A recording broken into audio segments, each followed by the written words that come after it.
Russia is sending natural gas to Europe through the Nord Stream 1 pipeline again after a 10-day pause for scheduled repairs. Now, many thought Russia would not resume its gas deliveries to Germany after the shutdown.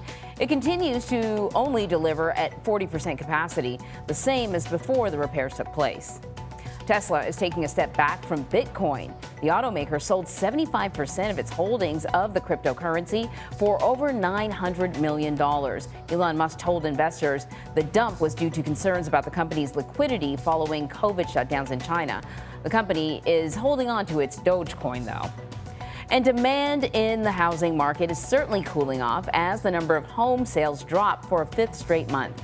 Many potential buyers are taking a step back, trying to wait out higher prices and mortgage rates. The median price of a U.S. home in June was $416,000.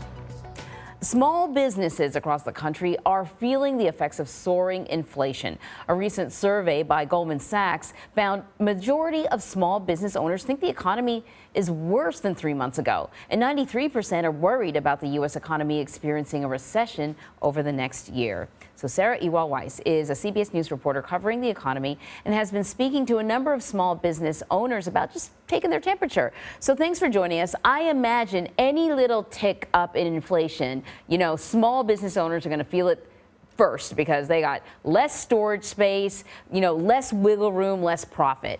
What are small business owners saying to you about the impact of inflation on their business? Hi, Anne-Marie. Small businesses are really struggling with inflation. There were 2,500 small business owners here in D.C. for a summit this week, and I spoke to a number of them. What we know right now, according to that survey, is 65% of small business owners are passing on some of the costs of goods or services to consumers because of the negative impact of inflation. But they can't pass on all of those costs. And I want to play some sound from one small business owner. His name is Skylar. He's from Utah. He owns a mattress company. And here's what he had to say about the cost to make his product. We're at about an average of 40% of an increase. The problem with that is I can't recoup that fast enough from the wholesale side. I'm not able to increase my selling price by 40% as quickly as my vendors do.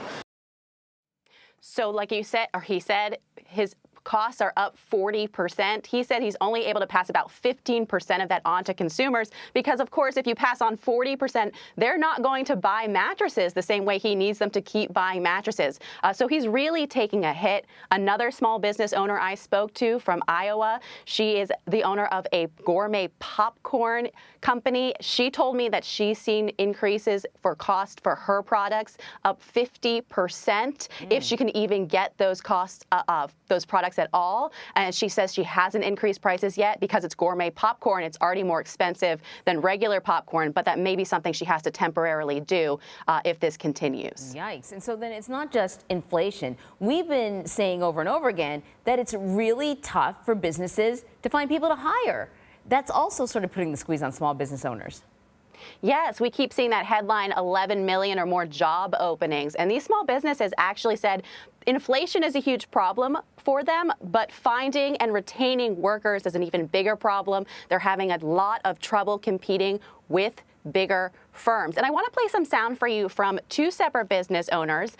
They both work in the construction industry, David and Barb, and this is what they had to say. With the way inflation is happening, nowadays people are just leaving for higher rates, for other larger companies who can offer better packages, can offer a few bucks more, to help impact their family. Being a small business and being a small minority female-owned business, trying to attract the right personnel that we need to be impactful in our industry has been almost impossible because we don't have access to capital.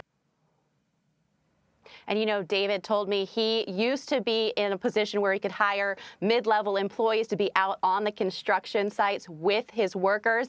He is now on the construction sites as well as managing the businesses because there are challenges with finding and retaining workers. He said it's good for team building because he's working directly with his employees. But of course, there's the business side and the management side. That is a big challenge for him. And they really feel that all of the workers are going to bigger firms that can compete in terms of wages, even if it's just a small amount and just some benefits that small businesses on their own can't afford.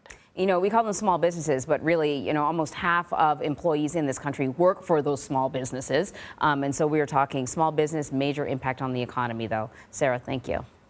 Thank you.